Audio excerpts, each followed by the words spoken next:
I absolutely love chocolate chip cookies, and I wanted to try a new recipe. I have a go-to recipe that I use all the time, but I just wanted to try something new. So I went searching, I found a recipe on Serious Eats, and it's their copycat version of a cookie from a bakery in New York called Levain Bakery. Apparently, they're really famous for their giant cookies, and these things just look so amazing. So I've never tried this recipe. We're going to be trying it for the first time together. So I hope you'll join me and we can see how these turn out together. Let's get started. First, we're going to need a half a stick of butter.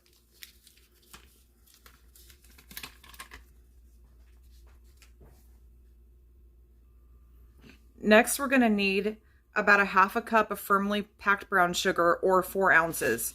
I suggest you measure it. It's just a lot more accurate to use a scale.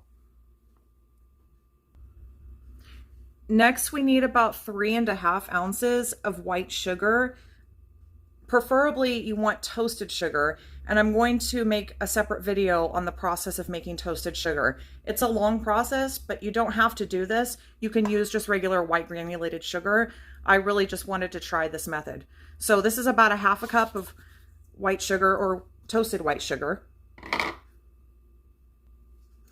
Next, we need about a tablespoon of vanilla.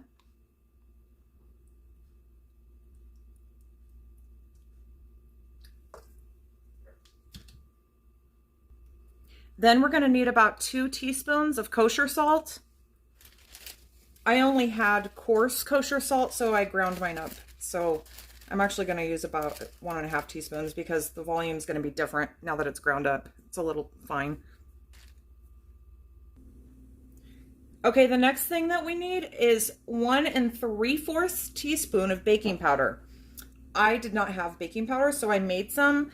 What you can do if you need to make your own is mix 2 parts of cream of tartar with 1 part of baking soda. And then I just mix it up and then measure it out accordingly.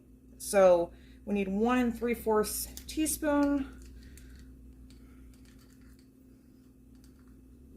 There's 1.5.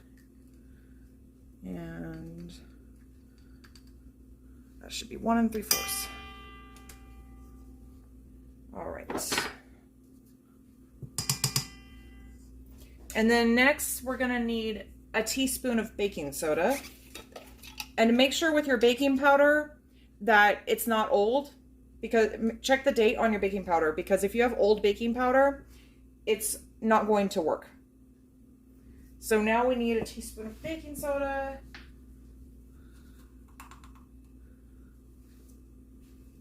All right. Now the next ingredient before we start mixing is going to be a little bit of nutmeg.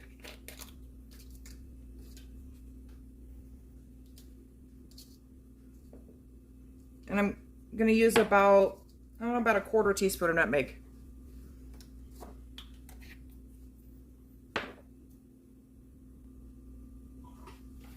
Okay, now that we have all of our ingredients in, we're going to put the paddle attachment on the mixer. You could use a hand mixer if you want, or a stand mixer, or you could even just do this by hand. And we're going to mix this until it's light and fluffy. I'm going to start on low speed so everything doesn't start flying out. Once it gets incorporated a little bit, I'm going to increase the speed.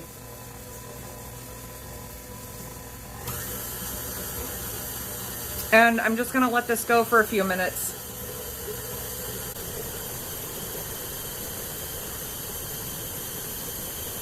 This is going to mix for about 7 or 8 minutes. We want a nice light and fluffy look to it.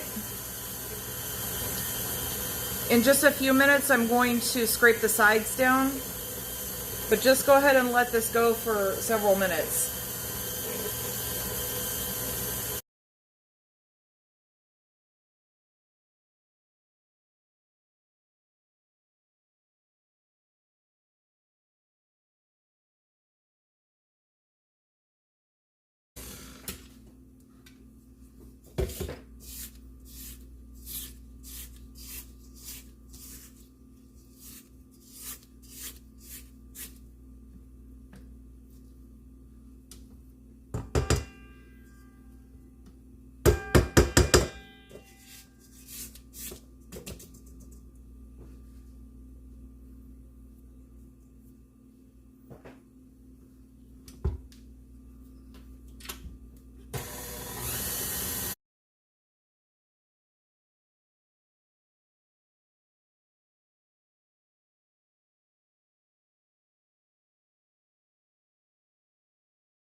Okay, everything's combined like it should be.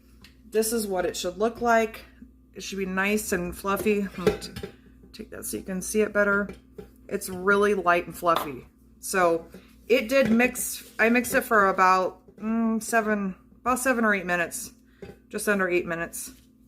So now that this is all combined, we're gonna add the eggs one at a time until it's fully incorporated. So I'll get that back down. I'll get the mixer going. And we're just gonna do one egg at a time. And the eggs need to be cold for this recipe. So just get them straight out of your refrigerator.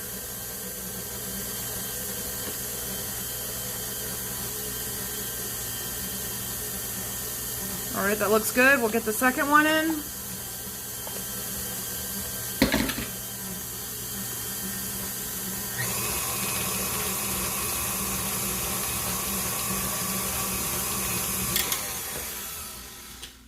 I'm gonna go ahead and scrape the sides down.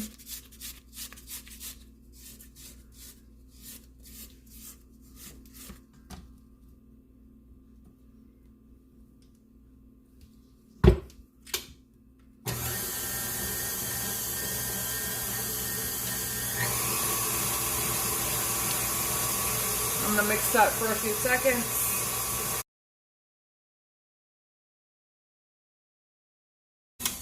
Okay, that looks good. Now we're going to add the flour. This is 10 ounces of flour, and we're just gonna put this all in there at one time.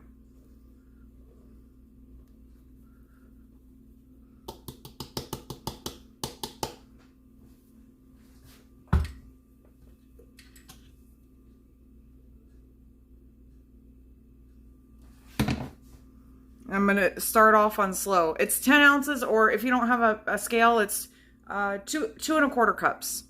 If you don't have a scale, make sure you fluff up, get into your flour and get your measuring cup and just scoop it to fluff it up first before you measure it. And make sure you use a butter knife to scoop the top.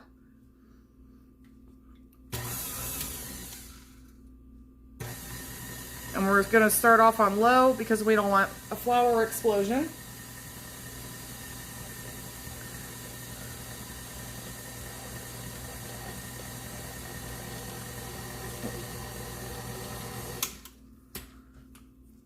I'm gonna scrape the sides down again. The incredible thing about this recipe is that it uses a bunch of chocolate chips. I mean, it is an enormous amount of chocolate chips. Get back in there.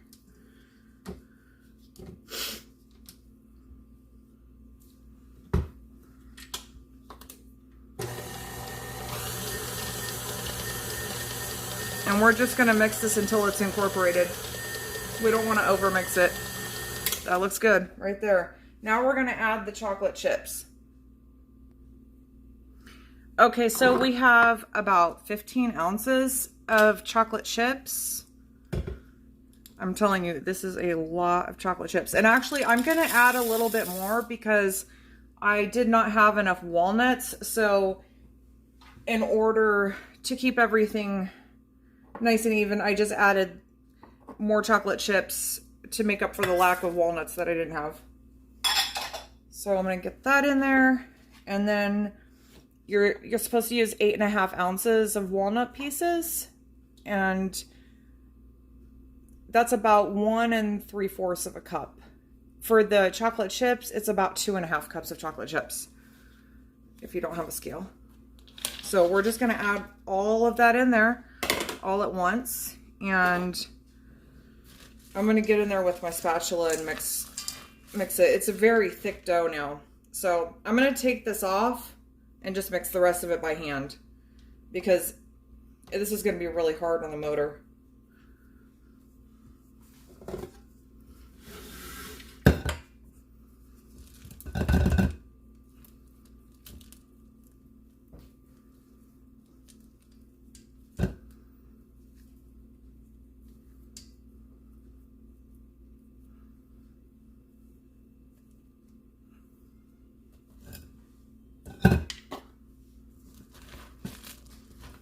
Actually, I'm gonna go get a wooden spoon. Okay, I'm back with my wooden spoon. I'm gonna get this all mixed together. Let me adjust the camera a little bit so you can see better.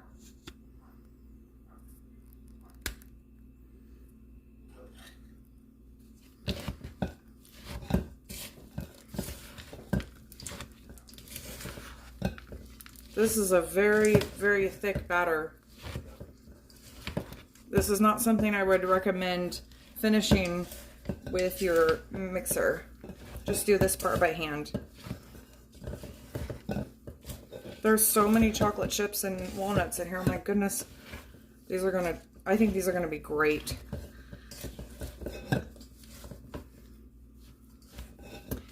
The hardest part about this recipe is you do have to wait 12 hours for them to refrigerate. The dough has to refrigerate for 12 hours so that the butter can harden again.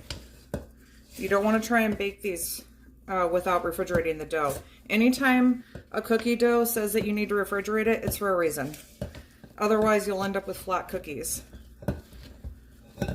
You won't have that nice, thick, chewy bakery style cookie.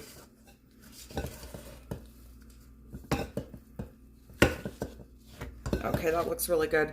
All right, I'm gonna grab some plastic wrap so that we can wrap these up and put them in the refrigerator. Okay, so we're going to divide the dough into about 8 equal portions. It's about 6 ounces each. So I'm just gonna start grabbing dough, place it on my scale. If you don't have a scale, you can go ahead and just divide the dough as equally as you possibly can. These cookies are huge. That's a little bit too much.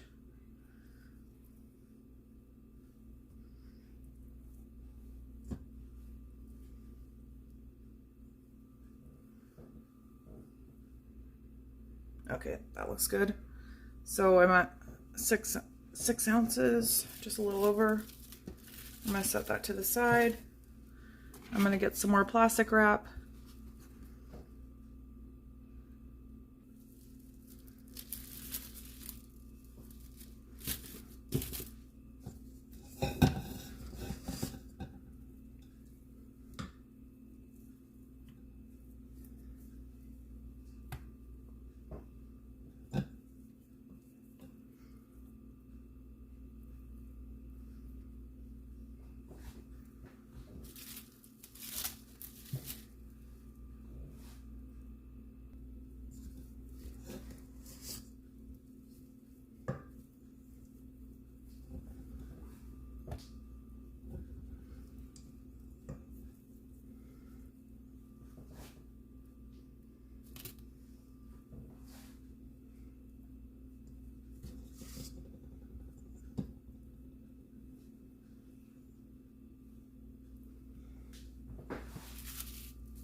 And then what you're gonna do when all these are done, you wanna shape them into a nice round ball.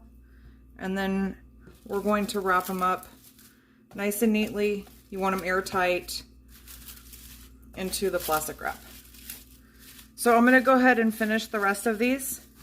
And we're going to put them in the refrigerator for 12 hours. And I'll come back and bake them. Okay, it's been about 16 hours in the refrigerator, and I've pulled the refrigerated cookie dough balls straight from the refrigerator. We don't want them to come to room temperature. We want to bake them from cold.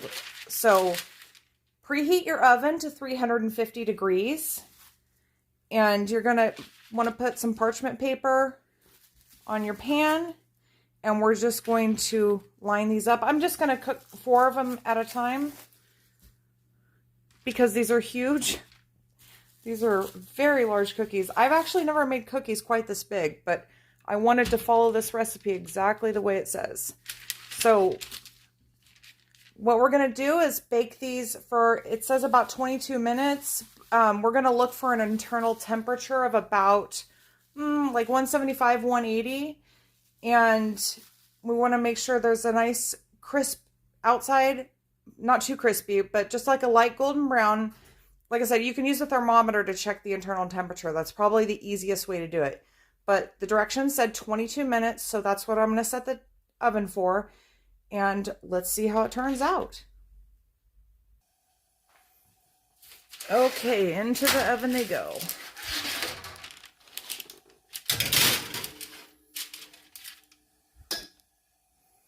I'm trying to do this with one hand. Okay, I'll be back as soon as they're done baking. Okay, it's been 22 minutes exactly, and I took them out. This is what they look like. They look really good. They look perfect. I'm going to go ahead and check the internal temperature.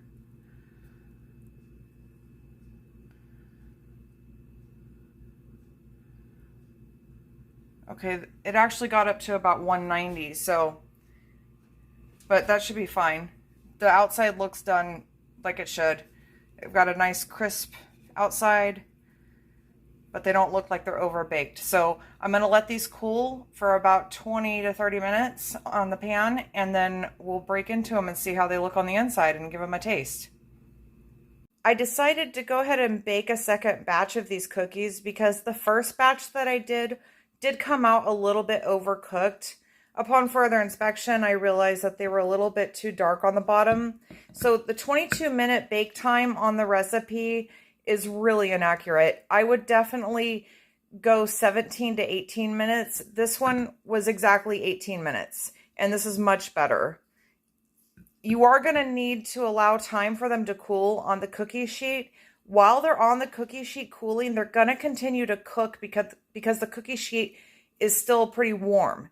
So just keep that in mind when you're making these. You don't need to see, all they need to look like is there needs to be a little bit of a light golden brown color on top, and they'll be perfect. So let's go ahead and give these a taste. All right, it's time for the moment of truth. This is how they look.